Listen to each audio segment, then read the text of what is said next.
Hello guys, welcome back my YouTube channel. मेरा नाम है संदीप मरकाम। स्वागत है मेरे यूट्यूब चैनल में। तो देखिए आज हम लोग क्या सीखेंगे। आज हम लोग सीखेंगे द्विघात बहुपद के शून्यक कैसे ज्ञात किया जाता है। ठीक है, तो देखिए यहाँ पर द्विघात बहुपद किसको बोलते हैं। सबसे पहले तो द्विघात बहुपद हमको पता होना चाहिए। ठीक है, तो देखिए यहाँ पर इसमें अधिकतम घात क्या है, देखिए 2 है। इसमें अधिकतम घात जिस जिस मतलब बहुपद में अधिकतम घात 2 होगा उसको क्या बोलेंगे हम लोग, द्विघात बहुपद कहेंगे। इसमें देखिए अधिकतम घात क्या है, 2 है, इसलिए इसको द्विघात बहुपद बोलेंगे। ठीक है, अब क्वेश्चन निकालने को आता है कि द्विघात बहुपद के शून्यक ज्ञात करना है, कीजिए करके। ठीक है, तो कैसे ज्ञात करना है देखिए। तो सबसे पहले हमको क्या करना है, देखिए यहाँ पर कुछ नहीं है, मतलब 1 है, ये 10।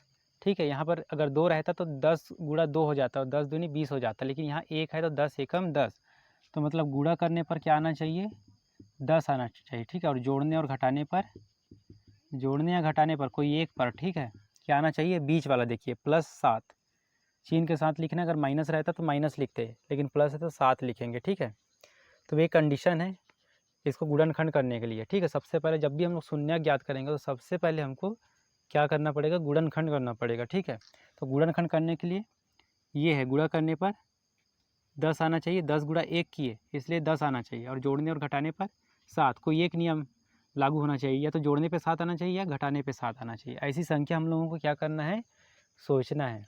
तो चलिए सोचते हैं। तो देखिए एक तो 4 और 3 होता है, 4 3 7 हो जाता है, 2 गुणा 5 होता है या 5 गुणा 2 ये होता है। ठीक है, 4 तिया 12 ये तो नहीं लगेगा। ठीक है, ये होता है 5 दूनी 10, और जोड़ेंगे तो 7 आ जाते, मतलब ये लग सकता है और ये भी लग सकता है। ठीक है, तो इन दोनों में से किसी को भी लगा सकते हैं, क्योंकि 5 और 2 को जब जोड़ रहे हैं तो 7 आ रहा है, और 5 और 2 का गुणा कर रहे हैं तो 10 आ रहा है।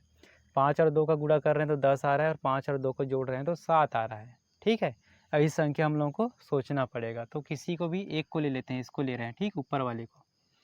तो चलिए गुणनखंड करते हैं। तो देखिए गुणनखंड कर रहे हैं तो देखिए क्या हो जाएगा, x² प्लस ये 5 है, इसको तोड़ रहे हैं। ठीक है, 7 को, इसलिए यहाँ पर 5x लिखेंगे और 2x लिखेंगे, क्योंकि इन दोनों को जब जोड़ेंगे तो 7x आ जाएगा, प्लस 10 इसको जैसे का वैसा लिखेंगे। 7x की जगह में 5x और 10x 2x लिखना है। ठीक है, और ये कुछ रूल्स है, ठीक है, इसको ध्यान में रखना है।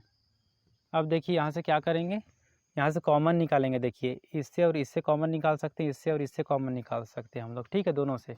तो देखिए यहाँ से कॉमन निकालेंगे तो इसके पास भी एक्स है और इसके पास भी एक्स है, तो एक एक्स कॉमन निकल जाएगा। इसके पास में बचेगा एक ठो एक्स, प्लस इसके पास में बचेगा 5। ठीक है, एक्स तो बाहर आ गया।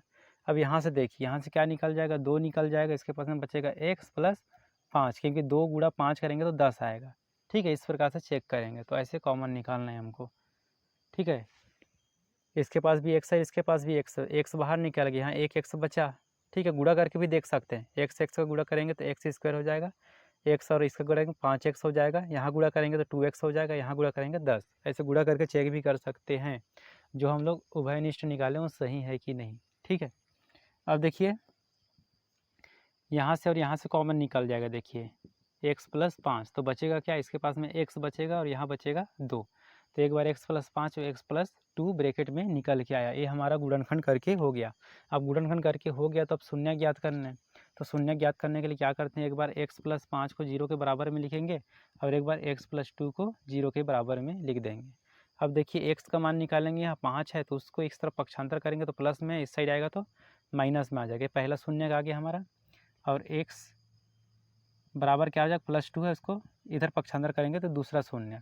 शून्य को अल्फ़ा और बीटा में दर्शाते हैं। ठीक है, तो 2 शून्य का तो पहला वाला अल्फ़ा हो जाएगा हमारा -5, और बीटा बराबर हो जाएगा -2। ठीक है, अगर त्रिघात बहुपद रहता है, यहाँ तीन बहुपद निकल के आते हैं। ठीक है, अल्फ़ा बीटा और गामा, ये द्विघात है इसलिए अल्फ़ा और बीटा ही निकल के आया है।